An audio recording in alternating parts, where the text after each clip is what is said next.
Thanks. Welcome to the Deep Dive.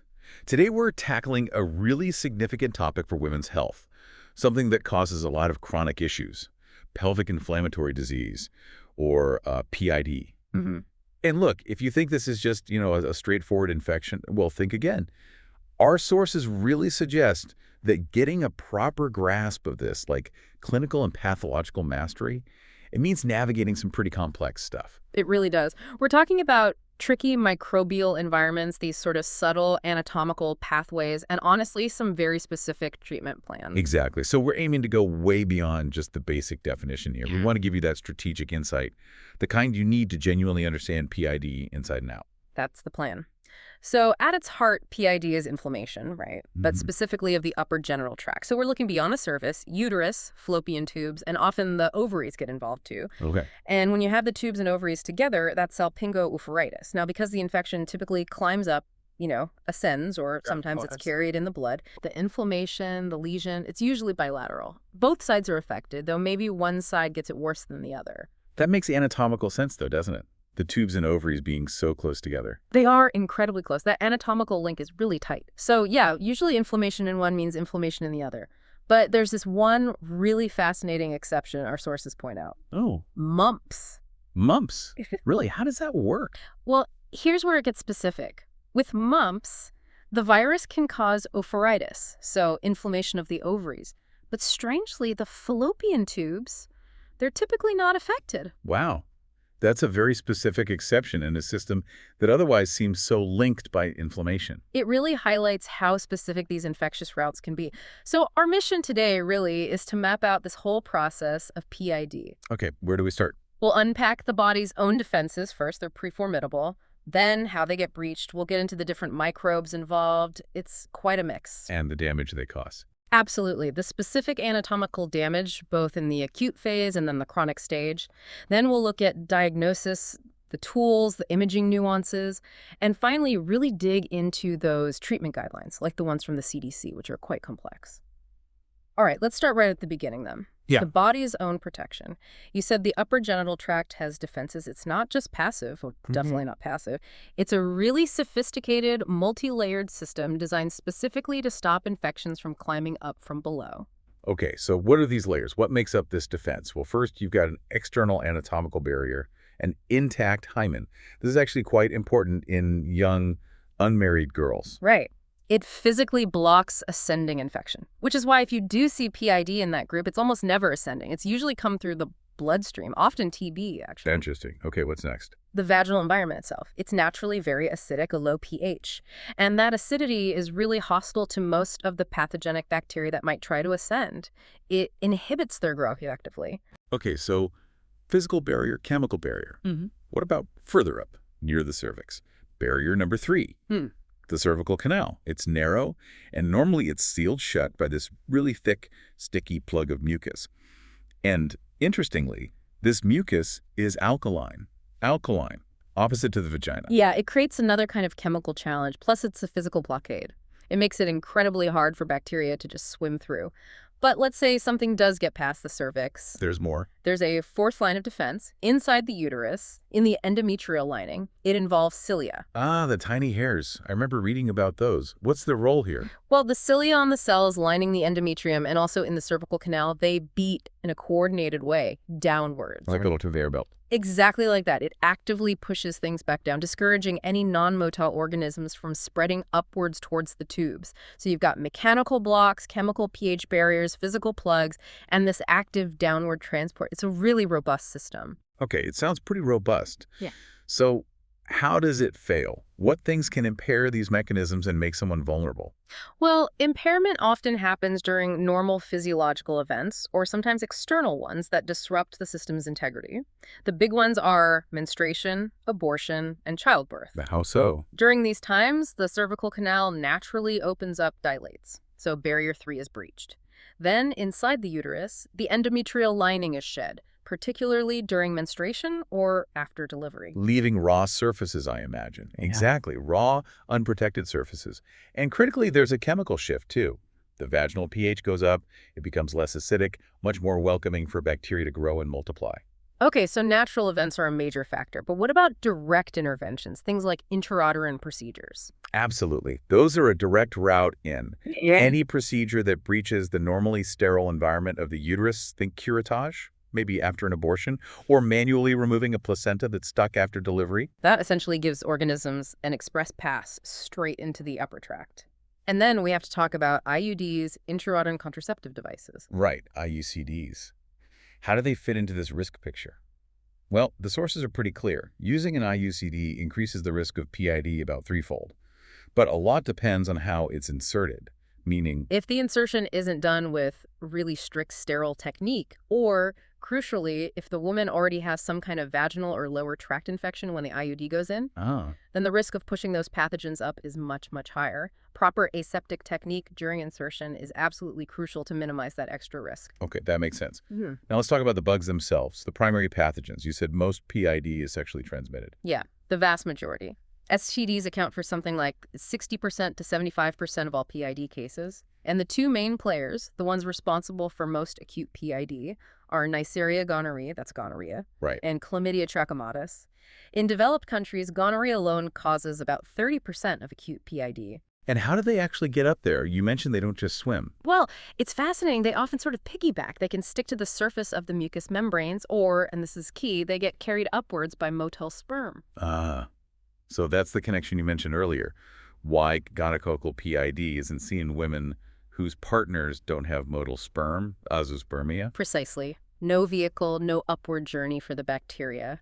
And it's not just sperm. Other motile organisms like Trichomonas vaginalis can sometimes act as carriers too, physically helping non-motile bacteria spread upwards. Let's spend a moment on chlamydia. It gets called the silent destroyer. Often no symptoms down to the cervix, right? So why is it so devastating higher up? Yeah, chlamydia is an obligate intracellular bacterium, gram-negative. And you're right, endocervical infection can be really mild, maybe non-specific discharge or nothing at all. But the inflammatory response it kicks off inside the fallopian tube, it's brutal. How brutal. The sources actually state the damage chlamydia causes to the tubal architecture is considered 5 times more severe than the damage from gonorrhea. 5 times. Wow. It triggers this rapid, widespread destruction of the delicate ciliated lining of the tube that leads very quickly to dense scarring, adhesions, blockage, and often this is happening before the woman even knows she has a serious infection. That's why it's such a major cause of tubal infertility today. And because of that initial damage from chlamydia or gonorrhea, the environment changes, right? It becomes open to other bacteria. Exactly. It becomes polymicrobial very quickly. Those primary pathogens essentially open the door. Once they've caused that initial inflammation and damage, the normal bacteria that live in the lower genital tract can invade upwards. It becomes this complex septic mix. So who else joins the party? You see E. coli quite a lot, maybe 30–40% of cases. Yeah. And anaerobes are important too. Anaerobes, like bacteria that don't need oxygen. Right. Bacteroides fragilis is a common one, found in about 20% of cases. They especially thrive when there's tissue damage, maybe some blood loss, anemia, conditions you see typically with something like a septic abortion. These anaerobes are major contributors to forming abscesses. Then there's mycoplasma. It's a bit complex. Mycoplasma hominis is found in like half of sexually active women, often just living there harmlessly. A commencement. Yeah, mostly. It's only isolated in maybe 7% of actual PID cases, but Mycoplasma genitalium, that one, is increasingly seen as a significant primary cause of inflammation itself. Understanding this whole team of microbes is why treatment has to be combination therapy. You can't just target one. And the causes aren't the same everywhere in the world, are they? There are big geographical differences. That's a really critical point. The etiology varies hugely based on things like socioeconomic factors and healthcare access. In developed countries, STDs are the main story. Maybe 75% of PID is linked to sexual activity, things like multiple partners, frequent partner change. But in developing regions, you mentioned India specifically. Yeah, in places like India, the picture changes dramatically. There, maybe 40% to 50% of PID cases are caused by infection after abortion, post-abortal sepsis, or after childbirth, puerperal sepsis. And that's often linked to. Tragically, often linked to unsafe criminal abortions performed in unhygienic conditions, or home births attended by untrained traditional midwives, sometimes called DASEs.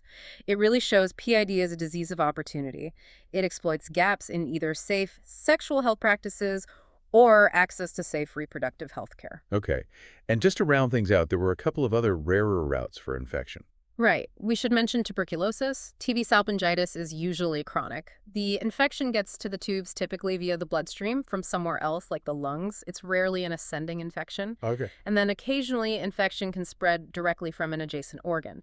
So severe appendicitis or diverticulitis, if it perforates or gets really inflamed, can cause a localized pelvic peritonitis that then affects the nearby tube.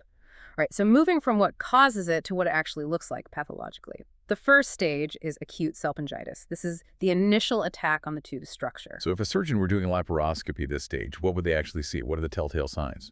Macroscopically, the tubes look angry. They're visibly swollen, very red, that's hyperamia, and puffy with fluid, edematous.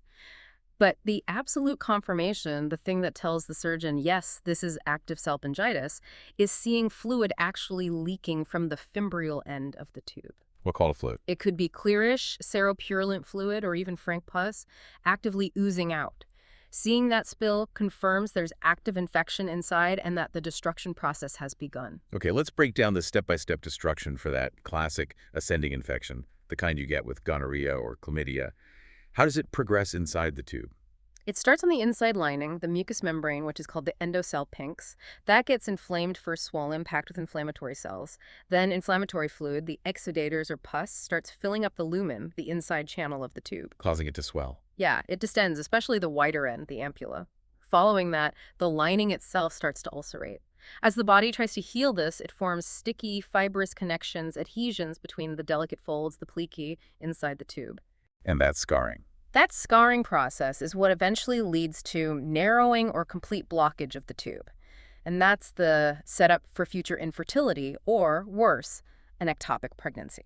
Now, if the infection isn't controlled, it can lead to an abscess. What determines if the pus spills out into the pelvis or gets trapped inside the tube? It really depends on what's happening at the fimbrial end, the open end of the tube near the ovary. If that end stays open in the early acute stage, the pus just spills out into the pelvic cavity. That can cause a localized pelvic abscess or pelvic peritonitis. But if it seals shut, If that fimbrial end gets sealed off quickly by those fibrinous adhesions we mentioned, then the pus gets trapped inside the tube, it accumulates, distends the tube, and forms a pyosalpinx. oh, pyosalpinx, that has a specific shape, right? It does, yeah. It typically takes on this characteristic retort shape, like an old chemistry flask. Yeah, I can picture that. Yeah. Why that shape? Because the ampulla, which is the wider, more elastic part of the tube, stretches and distends much more dramatically than the narrower, more rigid isthmic part closer to the uterus. This retort-shaped mass is usually very tender. And what about the ovary? How does it get involved to form a TOA? If the inflammation is severe enough to break through the protective layers around the ovary, or if the inflamed pyosalpinx just becomes densely stuck, adhered to the ovary, then the whole thing becomes one combined inflammatory mass. That's a tubo-ovarian abscess, or TOA. And that mass is usually stuck. Oh, yeah. It becomes fixed, immobile, surrounded by dense adhesions sticking it to everything nearby, the broad ligament, the sigmoid colon, the back of the uterus. Okay, now you mentioned a critical difference in how the pathology develops if the infection is post-abortal or puerperal after an abortion or childbirth. How did that lymphatic spread change things? This is so important for diagnosis.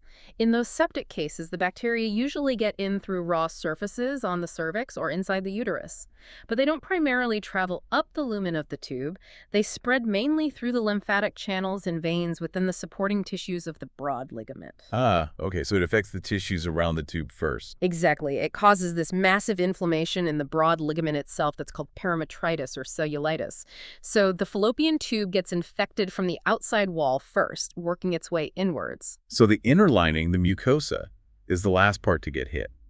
How does that make the tube look different compared to that retort-shaped pyosalpinx? It results in this really marked, dramatic thickening and fibrosis of the tubal wall itself. But, and this is key, because the lumen isn't the first thing affected, there's often very little or even no initial distension or swelling of the tube's diameter. So instead of a swollen flask full of pus, You get this thick, rigid, heavy-feeling tube, mainly because of all the inflammation in the surrounding connective tissue, the cellulitis. Understanding this difference based on the patient's history, recent delivery or abortion versus STD risk factors is absolutely vital for getting the diagnosis right. We also need to factor in the risk of recurrence. You mentioned that really ramps up the damage. The numbers are pretty sobering. Westrom found way back in 75 that after just one episode of PED, the risk of having another one is about 12%. After 2 episodes, that jumps to 35%. And if a woman has had 3 separate attacks, she faces a staggering 75% chance of recurrence. More recent data from Golden in 2003 basically confirmed this pattern, about an 8% recurrence rate with prior PID versus only 1% in women with no history. Each recurrence just layers on more damage. So, if the acute infection settles down but the damage is done, we enter the chronic phase, right? Characterized by these fixed pelvic masses. Let's talk about the most common one, the hydrosalpinx. Right.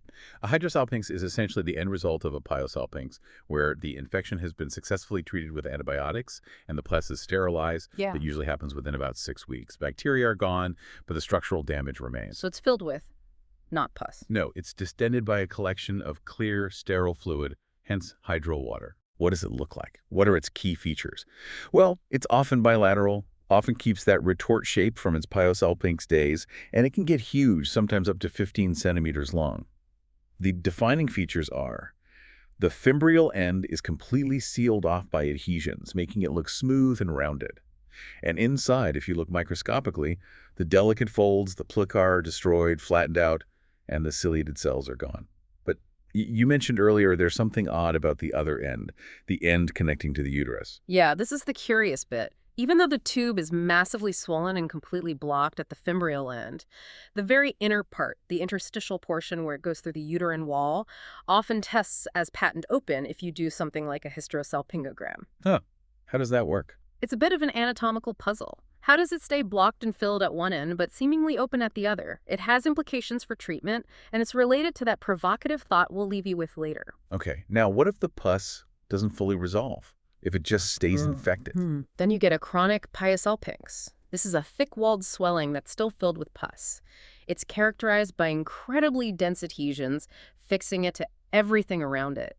The inner wall isn't normal mucosa anymore. It's mostly replaced by granulation tissue, which is a sign of long-term unresolved inflammation. Are there other chronic forms? Yeah, a couple. There's chronic interstitial salpingitis, where the main feature is the thickened fibrotic wall, but there isn't a significant collection of pus inside the lumen.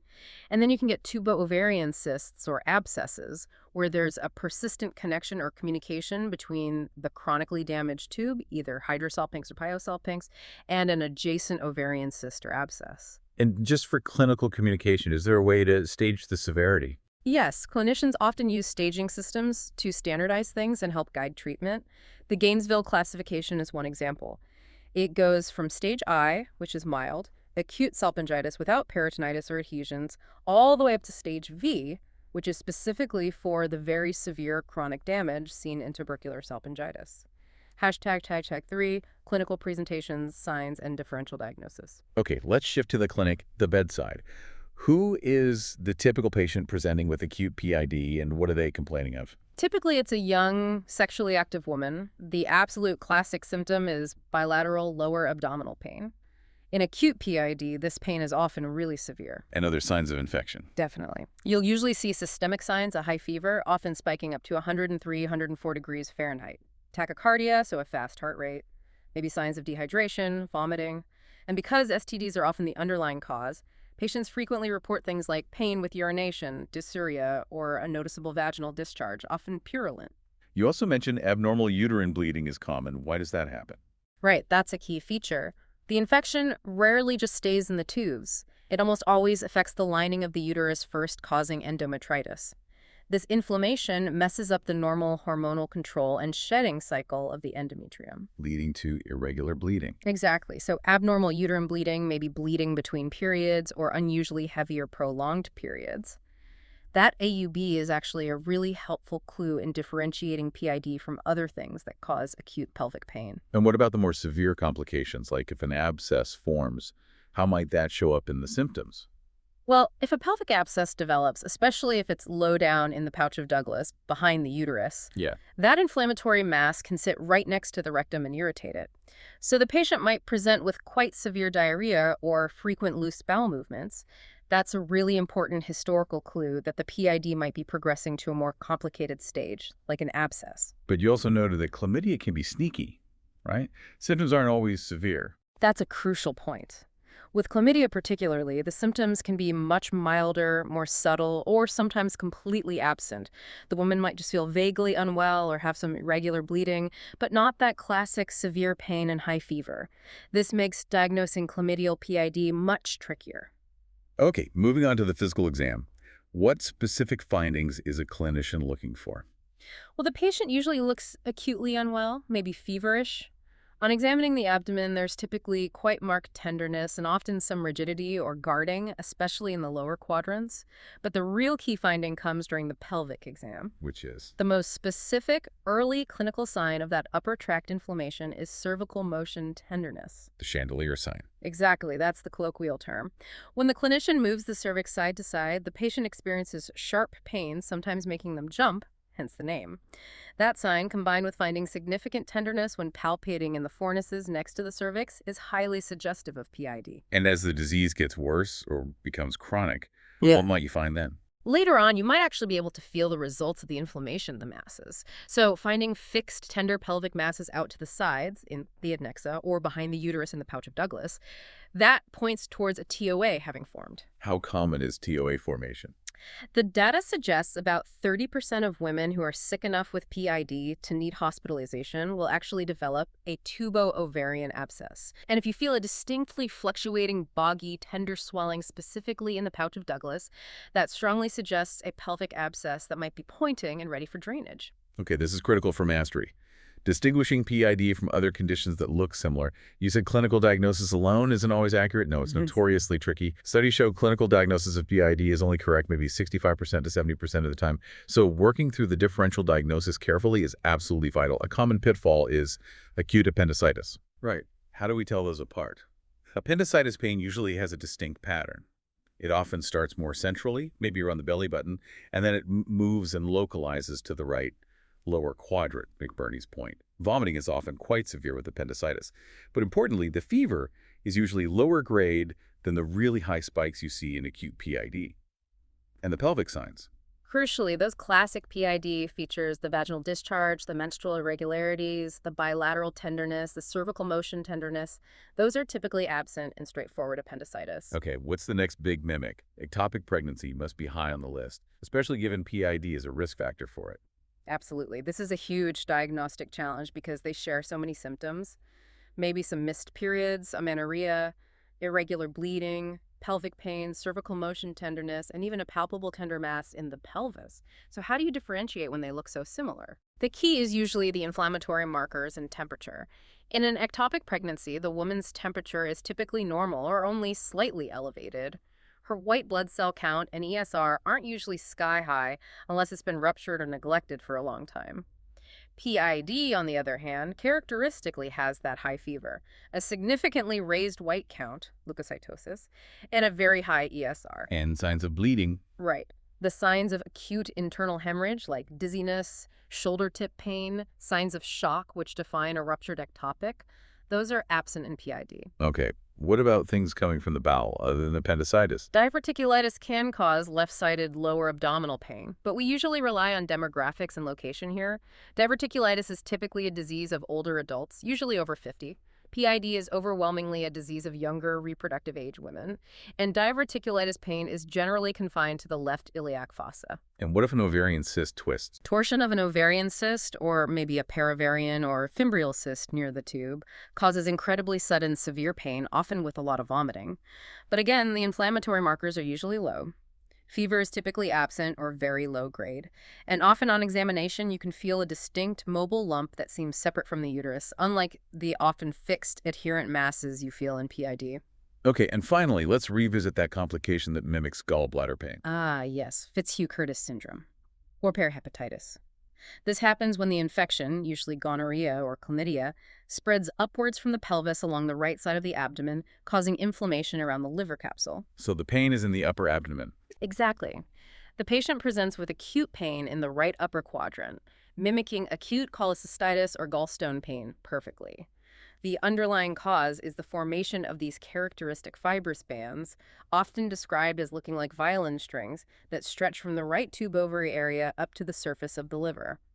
You see this in maybe 15% of chlamydial PID cases. Okay, given that clinical diagnosis can be unreliable, we really need solid investigations to confirm PID, figure out which bugs are involved, and rule out those mimics. So what are the essential first-line lab tests, the non-invasive ones? Basic blood work is fundamental. We're looking for that increased white blood cell count, the leukocytosis, signaling infection, and a significantly raised erythrocyte sedimentation rate, the ESR, which shows general inflammation is present. And for identifying the actual bacteria, swabs. Yep, multiple swabs are needed. A cervical swab and a high vaginal swab should be sent for culture, covering both aerobic and anaerobic bacteria. And if you suspect gonorrhea, you need a urethral swab as well. What about catching chlamydia? You said it's tricky. It requires specific handling. You need special swabs, usually long-wire calcium alginate ones, to properly sample the endocervix or the urethra. If surgery happens, you might swab the tube directly. Historically, this material was cultured on special McCoy cells treated with cyclohexamide. But now, Culture is still technically the gold standard, but it's difficult and slow. So nowadays, we heavily rely on serological tests looking for IgM or IgG antibodies via microfluorescence, and especially on nucleic acid amplification tests like PCR. PCR is highly sensitive and specific for detecting chlamydia DNA or RNA. is there a general problem with just relying on vaginal swabs to know what's happening higher up? Yes, that's a really important caveat for clinicians. A standard high vaginal swab culture often does not accurately reflect the bacteria causing the infection in the fallopian tubes or uterus. The primary culprits, like gonorrhea and chlamydia, might be overgrown by secondary invaders by the time symptoms develop, or they might just be harder to culture from down there. Even samples taken invasively during laparoscopy sometimes don't yield clear results. This difficulty in getting definitive culture confirmation is another reason why we have to start treatment based on clinical suspicion, the syndromic approach. Okay. Are there any biomarkers that can help distinguish an inflammatory mass like a TOA from something else, say an endometrioma, without needing surgery? Yeah, measuring acute phase reactants can be helpful. One example is the C-reactive protein, or CRP, but the source mentioned gamma protein specifically. In response to significant infection, levels of these proteins rise sharply. The source gave an example of gamma protein going up to 20 or 30 milligrams per deciliter or more. Why is that useful? Because that high level strongly suggests an infective process. It helps differentiate an inflammatory mass needing urgent antibiotics and possibly drainage from a non-infective mass like an endometrioma or a simple cyst, which might need a different management plan, maybe elective surgery later.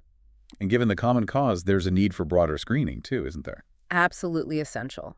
Because PID is so often sexually transmitted, standard practice mandates that all patients diagnosed with PID must also be tested for HIV and other common STIs. And crucially, for both the patient's health and public health, the patient's sexual partner must also be investigated and treated to prevent reinfection and further spread. All right, let's talk imaging. What's the go-to non-invasive tool and what does PID look like on it? Ultrasound is definitely the preferred first-line imaging method. It's non-invasive and readily available. When looking for a tubo-ovarian abscess, TOA, it typically shows up as a complex mass in the adnexa or behind the uterus. What makes it look complex? You'll see features like thick, irregular walls around the mass, internal partitions or septations, and echogenic material inside that's debris, reflecting the mixture of pus and inflammatory fluid. Modern ultrasound, like 3D on 4D, can give even better definition of these complex structures and help track response to treatment. What about more advanced imaging like CT or MRI? Do they add much? CT scans can show the TOA as a spherical or tube-like structure, often with a center that doesn't enhance much with contrast, low attenuation, thick walls, and those internal septations. CT can sometimes struggle to definitively distinguish a TOA from severe endometriosis with adhesions. However, if the CT scan happens to show tiny bubbles of gas inside the mass, The gas. yeah, gas produced by certain bacteria, that finding is considered pathognomonic. It's a slam-dunk diagnosis for an inflammatory access, MRI. It's more expensive, gives great soft tissue detail, but often doesn't provide significantly more clinically useful information for diagnosing or managing PID compared to a good quality ultrasound, especially for TOAs. Okay.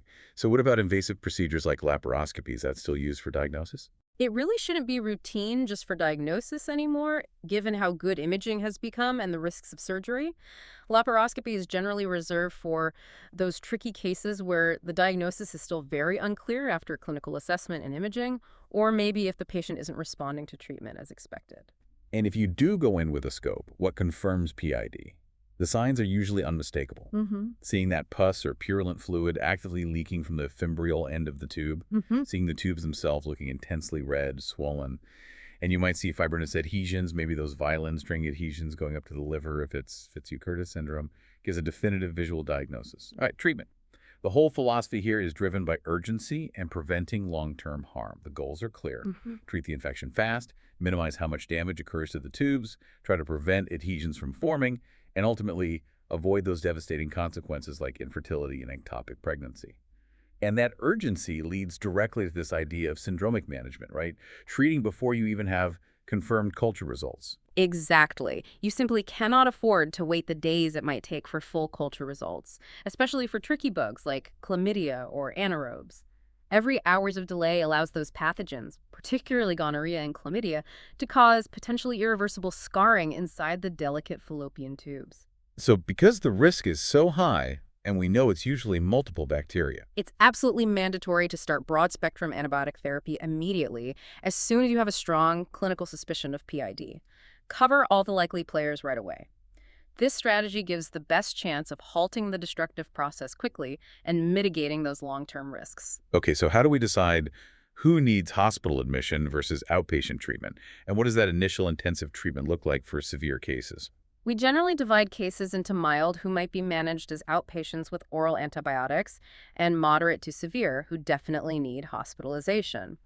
For the severe cases, it's strict bed rest, IV fluids to rehydrate and correct any electrolyte problems, and strong pain relief analgesics. What if there's significant abdominal distension? If the patient has signs of severe peritonitis, maybe leading to the bowel slowing down or stopping a paralytic ileus which causes abdominal distension, then a Ryle's tube, a nasogastric tube, might be needed to decompress the stomach and bowel. Let's get into the specifics of those CDC parenteral guidelines for hospitalized patients. You need combinations to cover everything: aerobes, chlamydia, anaerobes. Yes, combination therapy is crucial for that immediate broad coverage. One standard effective regimen recommended by the CDC is cefotanin or cefoxitin given intravenously.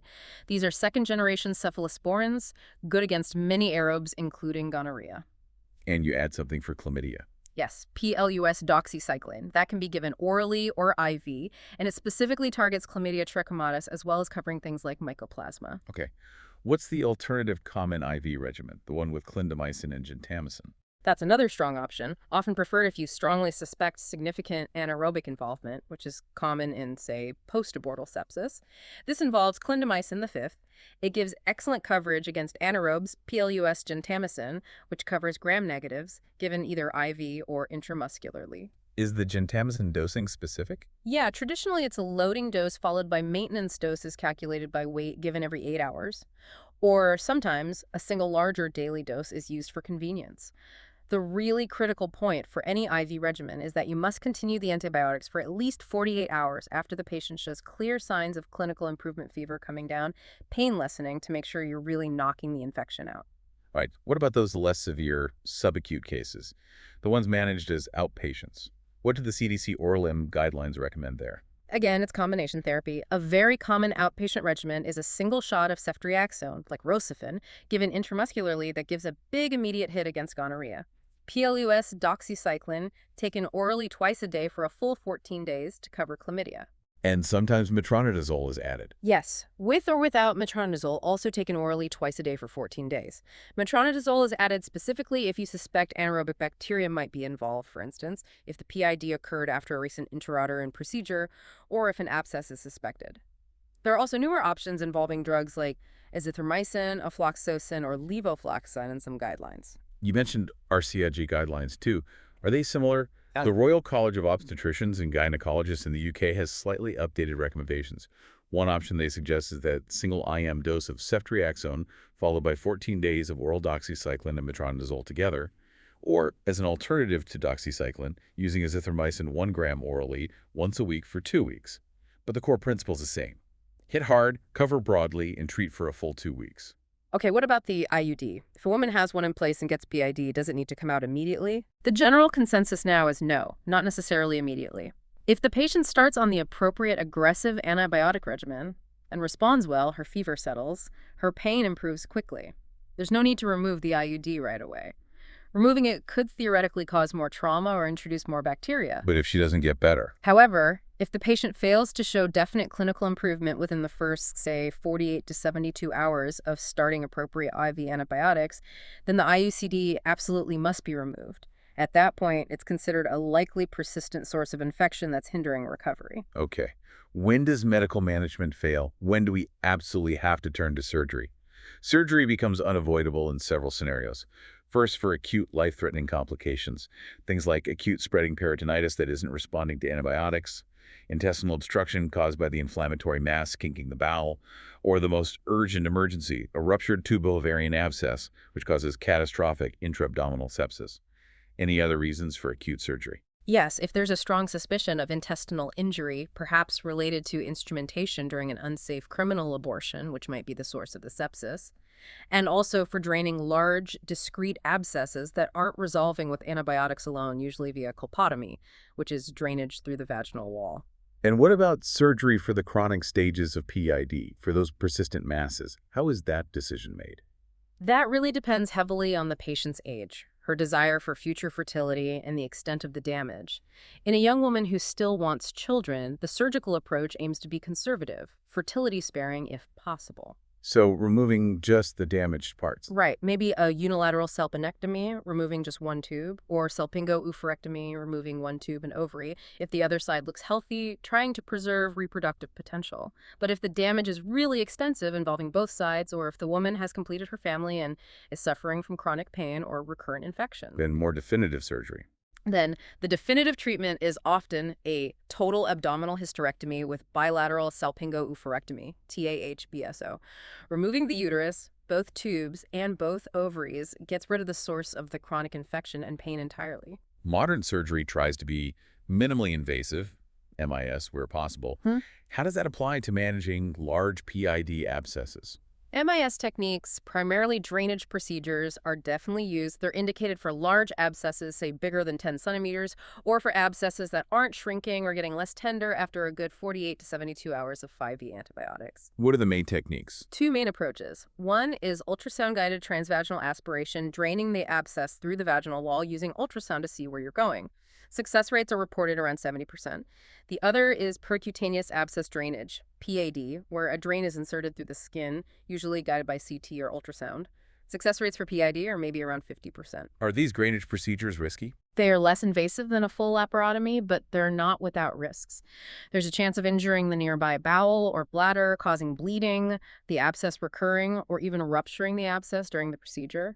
Pelvic vein thrombosis is another potential complication, so careful patient selection and experienced operators are key. Okay, one last crucial point about surgery and fertility. For women whose tubes are damaged by PID and need IVF, you mentioned something specific about hydrosalpinx. Why does it need to be dealt with before IVF?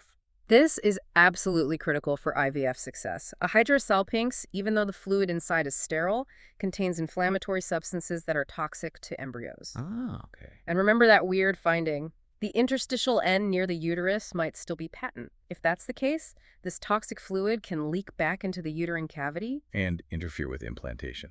Exactly. It creates a hostile environment and significantly reduces the chances of an embryo implanting successfully after transfer. Therefore, standard practice now is that before starting an IVF cycle, any existing hydrosalpinx must be surgically removed, salpinectomy, or at least clipped or blocked at the uterine end to prevent that reflux of toxic fluid. Doing this can improve IVF success rates by as much as 50% and also drastically reduces the risk of having an ectopic pregnancy result from the IVF attempt. ###Sex6, prognosis, prevention, and the rare variety. So, after all that treatment, what's the long-term outlook? Unfortunately, the prognosis really highlights why PID is such a major cause of long-term problems for women.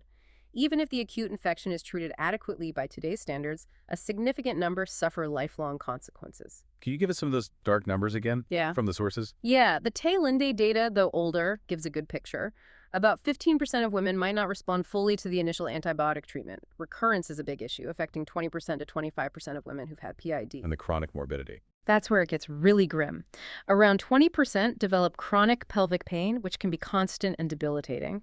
About 15% experience involuntary infertility, primarily due to tubal damage.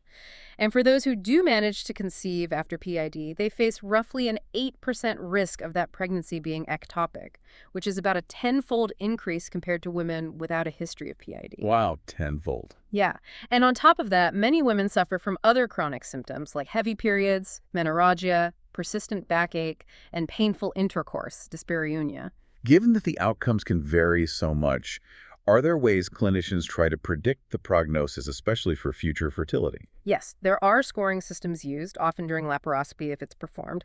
The Bohr-Meisel system was mentioned. It looks at specific factors to assess the damage and predict future outcomes. What does it look at? It assesses the extent and type of adhesions. Are they thin and filmy, easily broken down, or dense and widespread? It looks at the size of any hydrosalpinx present and its overall macroscopic condition. And it evaluates how thickened the tubal wall is. Putting these factors together helps guide whether attempting conservative, fertility-preserving surgery is worthwhile or if the damage is too severe. With such potentially devastating consequences, prevention is clearly the most important strategy. What are the key approaches, both systemic and personal?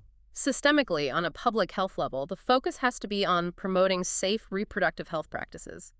Ensuring access to safe, hospital-based delivery is ideal.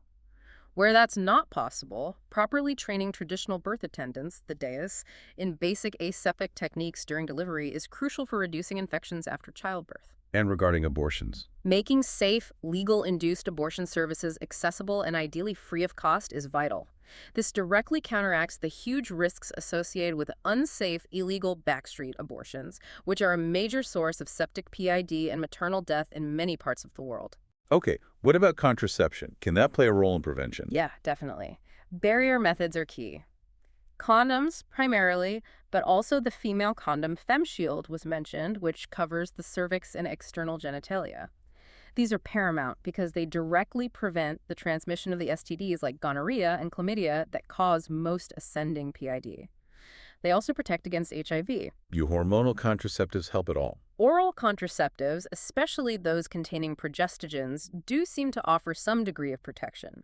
The progestogen makes the cervical mucus plug thicker and more viscous, which might physically make it harder for bacteria to ascend past the cervix.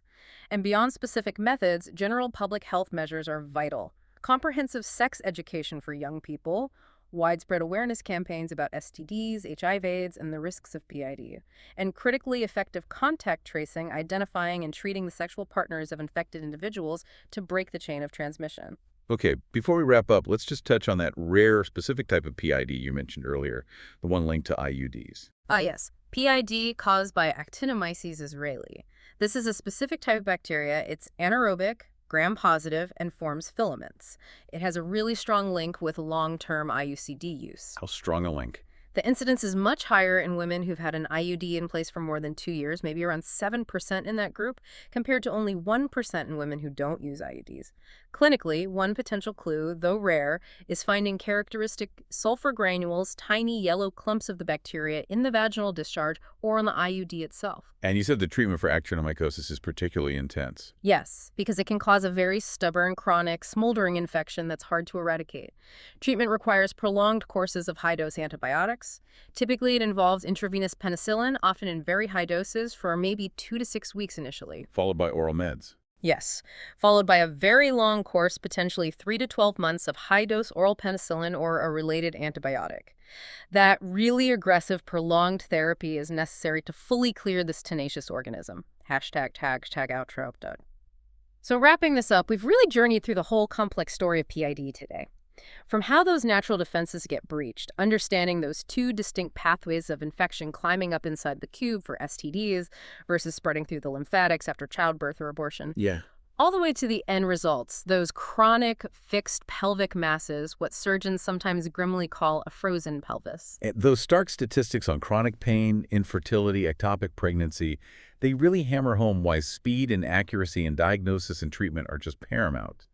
True mastery here means recognizing the subtle signs, understanding that difference between a pyosalpinx shape and the thickened wall from cellulitis, and crucially, initiating that broad syndromic antibiotic coverage immediately to try and stop the damage before it becomes permanent. So thinking about what this means for you, the listener, perhaps the biggest strategic takeaway is just appreciating the depth of knowledge required to properly manage what might seem like a common infection, but one with such potentially life-altering consequences for young women.